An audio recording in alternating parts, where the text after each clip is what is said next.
Hi friends, இன்றைக்கி என்ன செய்ய போகிறேன்னா, இன்றைக்கி வந்து இறால தான் ஒரு டிஷ் செய்ய போகிறேன். ஒரு 2 கிலோ இறா வாங்கினேன். அது பாருங்கள், ஆஞ்ச ஒன்று இவ்வளோ தான் இருக்குது. இப்போ இதை பாதியை வந்து எடுத்து முருங்கைக்காய் கத்திரிக்காய் போட்டு குழம்பு வச்சுட்டு பாதியில் வந்து ஃப்ரை பண்ணி ஒரு சின்ன ரெசிபி மாதிரி போடுறேன். உங்களுக்கு ரொம்ப ஈஸி, பிகினர்ஸ்க்கெல்லாம் அது ரொம்ப ஈஸியாக இருக்கும். அது பார்க்கலாம். பாருங்கள், பாதி எடுத்திருக்கேன். எப்போவுமே இறா வந்துட்டு நம்ம இந்த இறா கறி புறா கறின்னு வாங்க பார்த்தீங்களா, அது மாதிரி கொஞ்சம் தான் ஆகும் எவ்வளோ வாங்கினாலும் வந்துட்டு. அதனால இப்போ வந்து இஞ்சி பூண்டு பேஸ்ட் போட்டுக்கலாம். இஞ்சி பூண்டு பேஸ்ட் 1 ஸ்பூனு, மிளகாத்தூள் வந்து 1 ஸ்பூன்,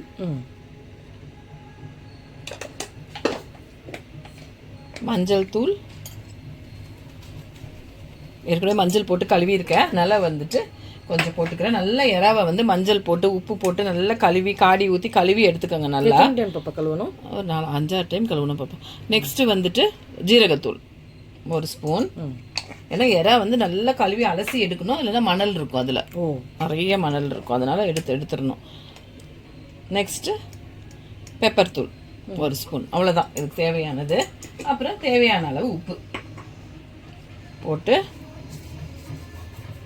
போட்டுட்டு இறாக்கு சிக்கனுக்கெல்லாம் உப்பு கொஞ்சம் பார்த்து போட்டுக்கோங்க, இல்லைன்னா வந்துட்டு இதாயிடும். இதெல்லாம் ஒரு பெசரி இதுக்கு வந்து எந்த புளிப்பு எதுவும் தேவையில்லை, சரிதுங்களா?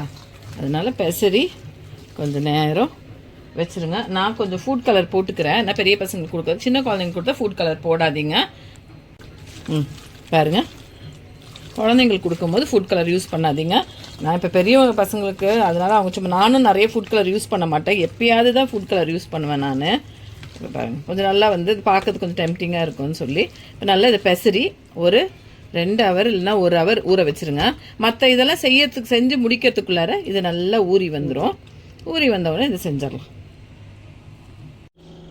பாருங்கள், ஒரு பேன் வச்சு, ஒரு தவா வச்சு கொஞ்சம் எண்ணெய் ஊற்றிக்கோங்க. கொஞ்சமாக எண்ணெய் ஊற்றினா போதும், ஏன்னா நம்ம ஒரு 4 நாளாக போட்டு வறுத்து ரொம்ப வறுக்க தேவையில்லை. இதெல்லாம் ஃபுல்லாக நல்ல எண்ணெய் சூடானோன்னா கொஞ்சம் மீடியம் ஃப்ளேமில் வச்சுக்கோங்க. இப்போ நம்ம வந்து இந்த இறாவை எடுத்து போட்டுக்கலாம். இன்னும்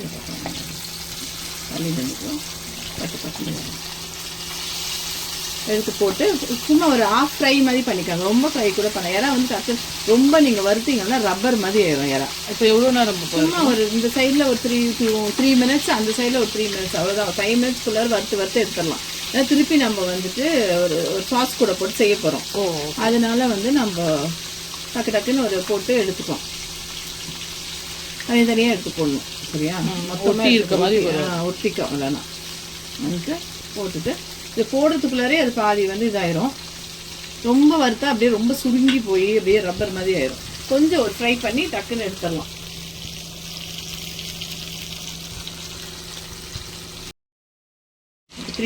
ஒரு 3 to 4 மினிட்ஸ் தானே ஆச்சு. இந்த அளவுக்கு ஃப்ரையா, ரொம்ப விட்டினா தீஞ்சிரும், சரியா? ரப்பர் ஆயிரும். அதெல்லாம் ரொம்ப சுருங்கி போய் நல்லாவும் இருக்காது. இப்போ எடுத்து இதை ஒரு வச்சுக்க வேண்டியது. இப்போ டக்குன்னு கொஞ்சம் கொஞ்சமாக போட்டு வறுத்து எடுத்துக்கணும், சரியா? இதை எடுத்துட்டு அடியில் வந்து அவ்வளோதான். ரொம்ப நேரம் இறாவை வந்து வறுக்கக்கூடாது, லைட்டாக அந்த இந்த உள்ள அடியில் இருக்க அந்த இதெல்லாம் அந்த மசாலா இருந்துச்சுன்னா கூட எடுத்து தட்டிடணும், தட்டி விட்டுறணும். இல்லைன்னா அது வந்து நெக்ஸ்ட் இறால ரொம்ப தீஞ்சு வர, அது பிடிச்சிக்கும் அப்படியே கோட்டிங் மாதிரி. இப்போ நெக்ஸ்ட் போட்டுக்க வேண்டியது தான், அவ்வளோதான். போட்டு எடுத்துக்க வேண்டியது தான். இந்த மாதிரி தான் பண்ணணும். ஓகே, பாருங்கள், ஒரு கடாய் வச்சுக்கோங்க. இந்த இறா வருத்தம் இல்லையா, அந்த எண்ணெயை வந்து மேலாக ஊற்றிக்கோங்க. ஸ்ட்ரெயின் பண்ணி இந்த மேலாக அந்த எண்ணெயை மட்டும் ஊற்றிக்கோங்க. அது வேஸ்ட் பண்ண தேவையில்ல, அதே எண்ணெயில் செஞ்சுக்கலாம். வறுத்த இறா. அப்புறம் இன்னும் கொஞ்சம் எண்ணெய், கொஞ்சம் இது ஆயிலியாக தான் இருக்கும், நல்லாயிருக்கும். ஜூஸியாக இருக்கிறதுக்கு கொஞ்சம் ஆயிலியாக. இப்போ என்ன செய்யணும்னா,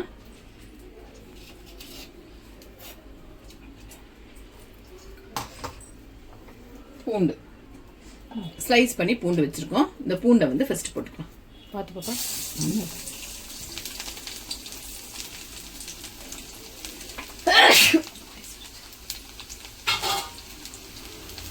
பூண்டுக்கு அப்புறம் கொஞ்சம் பூண்டு நல்லா கொஞ்சம் போட்ட பிறகு உடனே பச்சை மிளகா, ஒரு 2 பச்சை மிளகா அரிஞ்சு வச்சுருக்கேன். ஒரே ஒரு வெங்காயம் வந்து அரிஞ்சு வச்சுருக்கேன். அவ்வளோதாவா?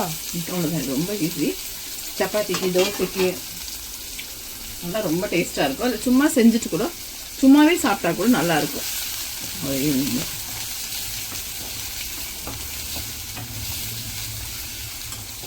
கொஞ்சம் நல்லா வதக்கி விட்டுக்கோங்க.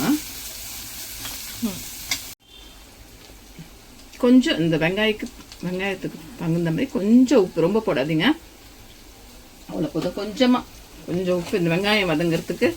ப்ளஸ் அந்த மசாலாவுக்கு மட்டும் தான் அந்த உப்பு போடுறோம். ஏன்னா சிக்கன் ஐ மீன்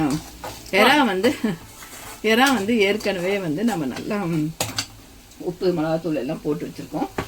நெக்ஸ்ட்டு வந்து டொமேட்டோ சாஸ் 1 ஸ்பூனு. ஸ்லோ பண்ணிக்கோங்க ஸ்டோவை. நெக்ஸ்ட் வந்து சோயா சாஸ் 1 ஸ்பூன். ரொம்ப வேண்டாம், ரொம்ப டேங்கியாயிடும். இது கொஞ்சம் டேங்கியாக தான் இருக்கும். டேங்கி அப்புறம் வந்துட்டு கொஞ்சம் இனிப்பு, புளிப்பு, காரம் எல்லாமே இருக்கும் அதில். அதுக்கப்புறம் வந்து ரெட் சில்லி சாஸ் இது 1 ஸ்பூன். எல்லாம் ஒரு ஸ்பூன் தான்.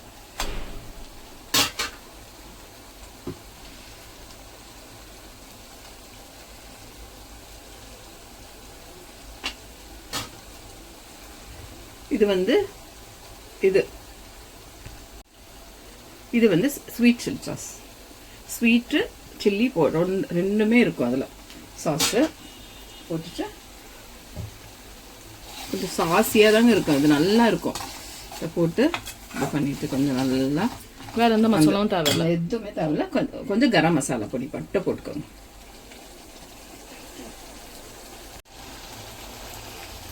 நெக்ஸ்ட்டு கரம் மசாலா போட்டாச்சு, அவ்வளோதான். வேறு எதுவும் தேவையில்லை.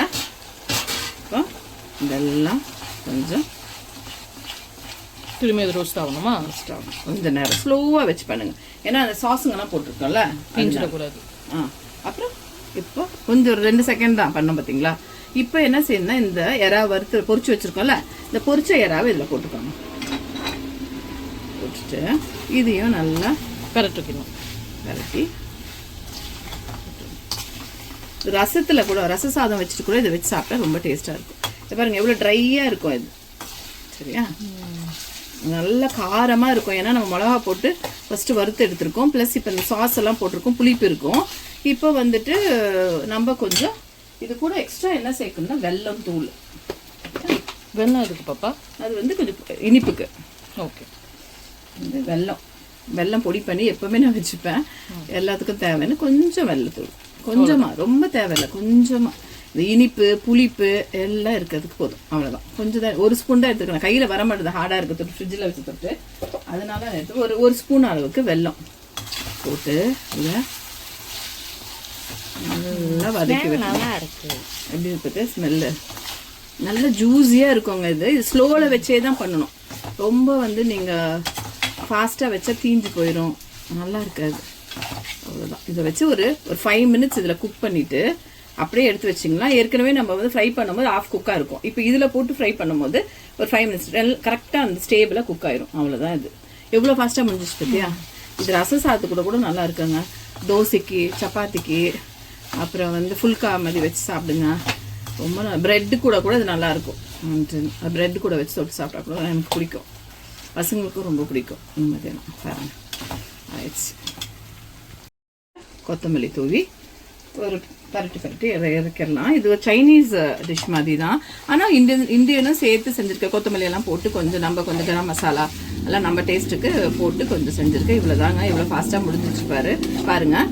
சேனலை பாருங்கள், சப்ஸ்கிரைப் பண்ணுங்கள், ஷேர் பண்ணுங்கள், லைக் பண்ணுங்கள். குழந்தைங்களுக்கு இந்த மாதிரி செஞ்சு கொடுங்க, ரொம்ப விரும்பி சாப்பிடுவாங்க. இப்போ பிளேட்டிங் பண்ணிக்கலாம். அப்படியே எடுத்து பிளேட்டில்